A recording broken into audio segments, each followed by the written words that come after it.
আমাদের এই চুরি শুধু এজেন্সিগুলি করে না, সরকারও করে। এবং আমাদের প্রত্যেকটা এমবেসি সেগুলি একটা দুর্নীতির আখড়া। এই মানুষগুলি তো সেই সুযোগগুলি পায় না, তার জন্য আমি কোনো কিছু দেই না, শুধু নেই, যা নেই সেটাকে শোষণ করি, তাকে ভাগ দেই না। যেই টাকা দিয়ে আমরা এত রকমের উন্নয়ন করি, এই টাকাটা কত কষ্টে অর্জিত সেই জিনিসটা আমরা ভুলে যাই। প্যারিসে আমি গার দ্য নর, গার দ্য লেস দুটো স্টেশনের মাঝামাঝি জায়গাটায় অধিকাংশ বাংলাদেশিরা থাকে।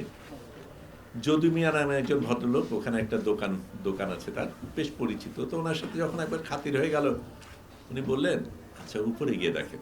তো উপরে গেলাম, ওখানে ছোট ছোট ঘরের মধ্যে বাঙ্ক বেড, একটার উপর আরেকটা। ওখানে তারা 8 ঘন্টার জন্য থাকে, একই বিছানায় 3 জন থাকে, 8 ঘন্টা শিফটে করে থাকে, তাতে তাদের ভাড়া কম দিতে হয়। আমি তখন জিজ্ঞেস করলাম, ভাই আপনার জীবনটা কেমন?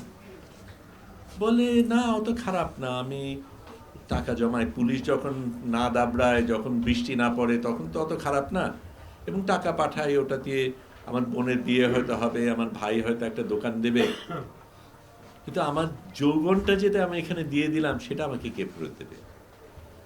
এই মানুষগুলি কিন্তু তাদের যৌবন দিচ্ছে আমাদের এই অর্থের জন্য, যে এই অর্থ নিয়ে আমরা এত বড়াই করি। এবং অর্থের কথা ডক্টর তাসলিম সিদ্দিকী তো খুব সুন্দর করে বললেন যে যেই টাকা আসে তার কত অল্প আমরা দেই।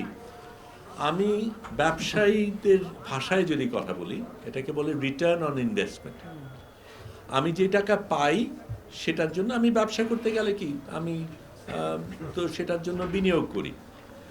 এখানে বিনিয়োগ বলতে গেলে নেই, অথচ টাকা কিন্তু আসছে এবং সেই টাকা ভোগ করছে। শুধু না, সেই টাকা আবার অনেক মানুষ পাচার করে বিদেশে বড় বড় বাড়ি বানাচ্ছে।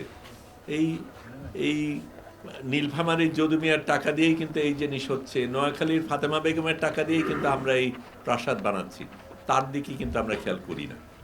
মালয়েশিয়া থেকে ফেরার পরে অভিবাসীদের সাথে যে আলাপচারিত হয়েছিল, যা জানতে পেরেছি, সেটা দিয়ে একটা বই বানিয়েছি, কিন্তু এই বইটা সাধারণ অভিবাসীর পক্ষে তো কেনা সম্ভব না। তার জন্য সস্তায় বাংলায় সহজভাবে পৌঁছে দেওয়ার জন্য, যাতে সে জানতে পারে, সেই ব্যবস্থা আমি অনেকের কাছে কথা বলেছি, কারো কোনো আগ্রহ সেটাতে নেই। এবং যেই অভিবাসীর থেকে আমি এত আয় করছি, তার জন্য তার জীবনটা আর একটু সহজ করে দেওয়ার জন্য আমরা কোনো কিছু করছি না। যে প্রতি বছর 3 থেকে 4 হাজার লাশ কিন্তু বাংলাদেশে ফিরে আসে,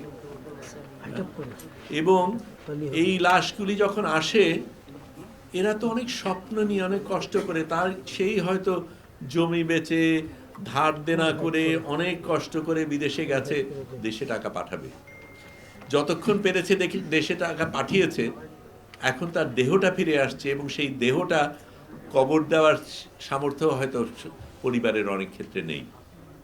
এটা নিয়ে আমরা একটা ফিল্ম করেছি, গনি নামে একটা ফিল্ম। সেই ফিল্মটা আমরা কোথাও দেখাতে পারিনি, কারণ এই ফিল্মটা করা হয়েছিল ওয়ার্ল্ড কাপের সময় কাতারে যেই শ্রমিকরা আছে তাদের জীবন নিয়ে। এবং কাতার যেহেতু একটা শক্তিশালী দেশ, তাদের আমরা খুশি রাখতে চাই, কাজে কাতারকে আমরা বেশি ঘাটাবো না, ওই ফিল্মটা আর দেখানো হয়নি। এরকম অনেকগুলি গল্প আছে, অনেকগুলি পরিস্থিতি রয়েছে যেগুলি নিয়ে আমাদের ভাববার দরকার। আমাদের এই চুরি শুধু এজেন্সিগুলি করে না, সরকারও করে। এবং আমাদের প্রত্যেকটা এমবেসি সেগুলি একটা দুর্নীতির আখড়া। আমি মালয়েশিয়াতে যখন কাজ করেছি, আমি ট্যাক্সি ড্রাইভারের সাথে গেলাম, ট্যাক্সি ড্রাইভারকে বললাম আমাকে এমবেসিতে নিয়ে যেতে, তখন আমার রাষ্ট্রদূতের সাথে একটা সাক্ষাৎকার করা আছে। সে আমাকে পেছনের দরজায় নিয়ে গেল। কি ব্যাপার? বলে এদিক দিয়ে তো সবাই ঢোকে, ওই দিক তো বন্ধ থাকে।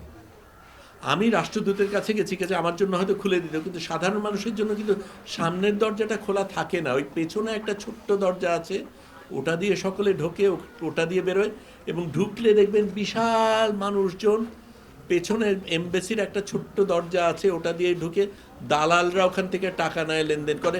এমবেসির ভেতরে দালাল লেনদেন করছে, এমবেসিতে যাওয়ার কোনো রাস্তা নাই। এটাই হচ্ছে স্বাভাবিক। এই হাজার হাজার মানুষ, যেটা উনি বললেন যে সেখানে শৌচাগার নেই, অন্যান্য ব্যবস্থা নেই, খাবার দাবারের ব্যবস্থা নেই, তারপরেও আছে। আমি বলি এই জায়গাগুলি আমাদের পরিবর্তন যদি করতে হয়, তাহলে যেই জায়গায় পরিবর্তন করতে হবে সেটা হচ্ছে স্বার্থের ব্যাপার। কারণ যারা সিদ্ধান্তকারী তারা কিন্তু এই মহলের কোনো লোক না। আমরা বৈষম্যবিহীন বাংলাদেশের কথা বলছি, ভিন্ন বাংলাদেশের কথা বলছি। আমাদের এই জুলাই অভ্যুত্থানে আপনার আমার মতন বেশি মানুষ কিন্তু রাস্তায় যায়নি। রাস্তায় গেছে টোকাই, রিক্সাওয়ালা, ছাত্রছাত্রীরা তো বটেই, কিন্তু সাধারণ মানুষ গেছে, রক্ত কিন্তু তারা দিয়েছে। এই দেশ ভালো করলে তারা লাভবান হবে না, আমরা লাভবান হব। যারা যারা বড় বড় দালানে থাকে, এই সরকারি অফিসে যারা থাকে তারা লাভবান হবে, এই সাধারণ মানুষ কিন্তু হবে না। এবং এই পরিবর্তন যতক্ষণ না হবে, তার স্বার্থের কারণে যখন সিদ্ধান্ত না হবে, ততক্ষণ এই আইন বদলাবে না। তাদের জন্য আইন করা হবে না, অন্যদের জন্য আইনগুলি করা হবে। আমরা এখানে যারা আছি, আমরা অনেক ধরনের সুযোগ সুবিধা পাই। যেই মানুষগুলি, এবং আপনি যাবেন, এখন দেখা যায় না কারণ বিমানবন্দরে এখন ঢোকা কঠিন। আমার মনে আছে যখন আমি কাজ করতাম তখন বাইরে দেখতাম রাত্রেবেলায় সবাই আত্মীয় স্বজনরা ওখানে নামাজ পড়ছে, কারণ গ্রাম থেকে তো এসছে। এই মানুষটা হয়তো কোথায় যাবে জানে না, কবে ফিরবে জানে না, আদৌ ফিরবে কিনে জানে না। এইটুকুই তারা পারে, তাদের প্রিয়জনদের জন্য তারা দোয়া পড়তে পারে। আমরা যারা তার চেয়ে বেশি পারি, আমরা কতটা করছি? যখন যাচ্ছে প্রথমে কিন্তু ওদের ভালো লাগে, বিমানবন্দর পোচ বাচ, এই ডিউটি ফ্রি দোকান, এই এগুলি তারা দেখেনি, খুব মজা লাগে। তারপরে যখন বিমানে উঠবে তখন হয়তো হঠাৎ খেয়াল হয় আমি তো যাচ্ছি, আমি তো প্রিয়জনদের ফেলে যাচ্ছি, আবার কবে দেখা হবে কি হবে না জানি না, ছোট বাচ্চাদের ফেলে যাচ্ছি, গর্ভবতী মাকে হয়তো ফেলে যাচ্ছি। তখন ওরা দূর থেকে হাত নাড়ায়, অনেক দূর, কেউ কাউকে দেখতে পারে না, কিন্তু হাত নাড়াতেই থাকে, ওই আশা করে দূর থেকে যদি ওই মানুষটা দেখতে পায়। যারা বিমানের কাজ করে তারা জানে এটা হবে, কাজে ওদের গরু ছাগলের মতো ধাক্কা দিয়ে ওরা বিমানের মধ্যে ভরে দেয়, কিন্তু ওরা ওই শেষ মুহূর্ত পর্যন্ত হাত দেখাতে চেষ্টা করে, ওই শেষ দেখা। আবার ওই শেষ দেখার মতন বলছি, কাচের দরজা, থাই গ্লাস, ওর ভেতর দিয়ে আওয়াজ যায় না। একজন যখন কথা বলে, এই দরজার ফাঁকে একটা ছিদ্র আছে না, দুই দরজার ফাঁকে যে ছিদ্র থাকে, ওখান দিয়ে কথা বলে, একজন কান ঘুরায় শোনে, আবার সে কথা বলে কান ঘুরায় শোনে। এটাই হয়তো তার শেষ কথা তার প্রিয়জনের সাথে। এটা তো মানুষ, এবং মানুষ হিসাবে যতক্ষণ আমরা তাকে না দেখব, যখন তাকে শুধু এই রিটার্ন অন, এমনকি রিটার্ন অন ইনভেস্টমেন্ট নিয়েও আমি ভালোভাবে হিসাব করি না, কারণ যেই টাকা আসছে, আমরা গার্মেন্ট থেকে অনেক টাকা পাই, কিন্তু সেখানে আমি কতটা ভর্তুকি দেই এবং কতজন গার্মেন্ট মালিক আমাদের এমপি, সেটা তো হিসাব করি না।